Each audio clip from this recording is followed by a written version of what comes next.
plata, Carolina, ¿no? Con plata, porque es como cuando nos reunimos en cosas muy pequeñas y empezamos a decir, oye, hagamos esto, hagamos lo otro, vámonos por acá, y de pronto llega el punto, sí, pero ¿cómo lo financiamos? ¿Verdad? Hay que tener un soporte, hay que tener un asunto muy de seguimiento. Es notable. De hecho, el gobierno se da cuenta, Carolina, y luego hace esta división. Se da cuenta que no puede la señora Vela y hace esta división y ya está Jiménez y ya está Carrillo.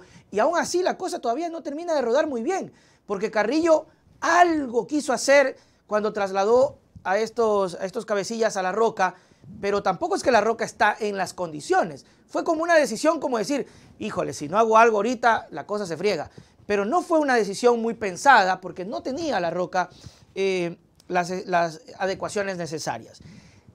Con eso, que podríamos tener un comentario suyo, Carolina, que me gustaría mucho, le anclo otra pregunta. ¿Cuál es el trabajo que debería hacer la inteligencia en el Ecuador? Que la verdad no sé si sigue siendo el señor Cobo el que esté al frente de eso. Bueno, en la primera parte de la pregunta, sí, totalmente de acuerdo. Creo que hay responsables claros que estuvieron al frente, responsables políticos que estuvieron al frente del sector seguridad, empezando por la ex ministra Romo, en el que asumió después del atentado en San Lorenzo. No olvidemos lo que sucedió en San Lorenzo. Okay. Cuando asumió Romo y Jarrín dijo en intervenciones públicas que la frontera norte había vuelto a ser un lugar de paz. Muchos miembros de Fuerzas Armadas se reían frente a eso porque decían qué clase de pronunciamiento es eso, es una burla hacia el país y hacia los ecuatorianos. Y recientemente, hace unas 2 semanas, Fuerzas Armadas identificó nuevamente diferentes actividades ilícitas, incluyendo una fosa con cadáveres de 4 personas cerca de Mataje, en el mismo sector donde estuvo últimamente los problemas. Tuvimos un atentado de una explosión en un vehículo, que es lo que acaba de suceder recientemente este fin de semana, ya no en la frontera, sino en los alrededores de la penitenciaría del litoral. Estamos viendo los mismos hechos y ahí. No tomaron decisiones en ese momento, simplemente se llenaron de pronunciamientos que no correspondían. Luego tuvimos una ministra que estuvo más preocupada de la gestión política, más que el tema seguridad, lo cual causó efectos fundamentales en la confianza de la institución frente a la ciudadanía. En el 2017, la Policía de Ecuador era la segunda policía mejor evaluada en América Latina, después de la Policía de Uruguay. Y no son datos míos, son datos del Latinobarómetro, son de acceso público. 54% de la población lo valoraba de manera positiva. Organismos internacionales como el Banco Interamericano de Desarrollo resaltaban eso y lo explicaban y decían por qué razón sucedió eso. Bueno, hubo un aumento del ingreso que recibe la policía, se fortalecieron capacidades, se inició la construcción de un modelo de gestión de policía comunitaria, tratando de desmilitarizar esa visión de la policía en los cuarteles, de una policía militar, desde donde nació, pero la evolución que necesitaba de manera democrática hacia una policía comunitaria. Y lo vimos traducida en los UPCs y en todas las actividades. Si no era el camino correcto en el 2018, lo inteligente era, ok, tenemos estas capacidades, vamos a reorientarlo en una agenda política con estas prioridades y con estas políticas públicas, no destruirlo. Luego tuvimos una ministra que también no estaba enfocada en los temas de seguridad, estaba más encargada en resolver incendios en la Asamblea Nacional. Entonces, realmente la seguridad no ha sido asumida como seriamente, de manera técnica, como una política pública de Estado que se pueda realmente reflejar. Y ahí volvemos al tema de las prioridades, porque recursos existen.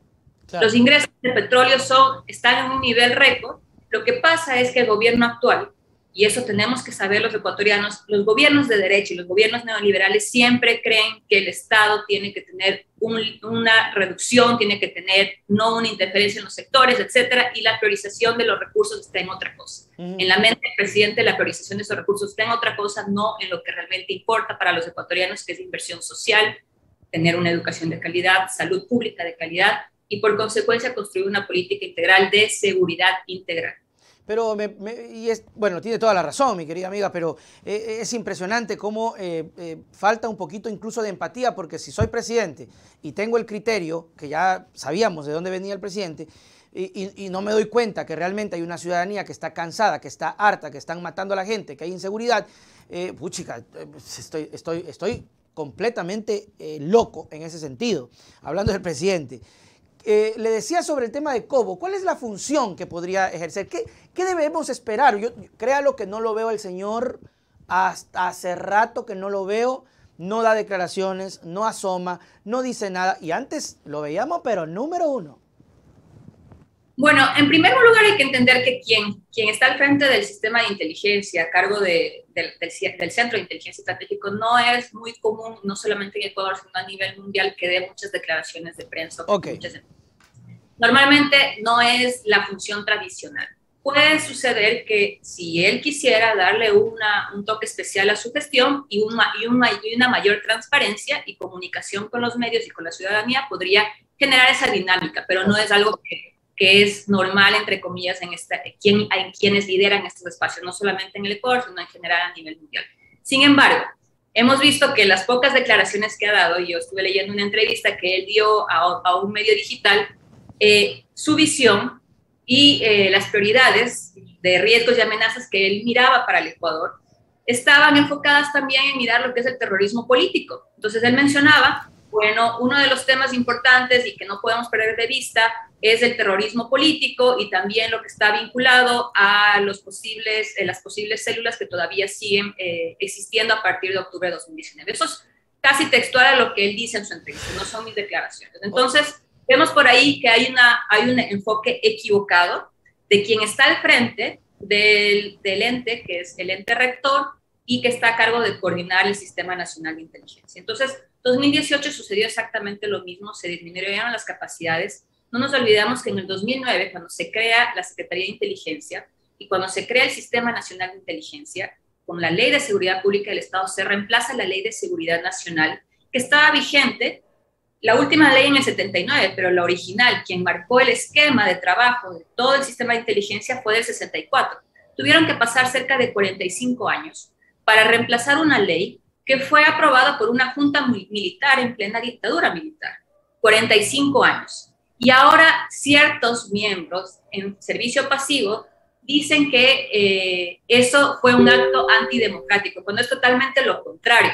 Poder construir una ley en la cual también participaron Fuerzas Armadas, policía, sociedad civil, expertos, etcétera, y a partir de eso construir un sistema de inteligencia que integre no solamente capacidades militares y policiales, sino sobre todo capacidades civiles. Por primera vez en la historia en el Ecuador, a partir del 2009, se construye una generación de funcionarios civiles en inteligencia, analistas que pueden tener la capacidad de trabajar de la mano, no en una competencia, porque eso es lo que sucedía anteriormente, una competencia entre Fuerzas Armadas y Policía, por quién llegaba con el informe, donde el presidente de la República, el ministro del Interior o el ministro de Defensa. Entonces, un ente coordinador con presencia de capacidades civiles en inteligencia que puedan trabajar de manera conjunta y a través de diferentes mecanismos, como por ejemplo reuniones permanentes todos los lunes 6 de la mañana, mirar apreciaciones de inteligencia para mantener informado al presidente de la República y pueda tomar decisiones durante la semana o de mediano y largo plazo durante los próximos 3, 6, 8 meses.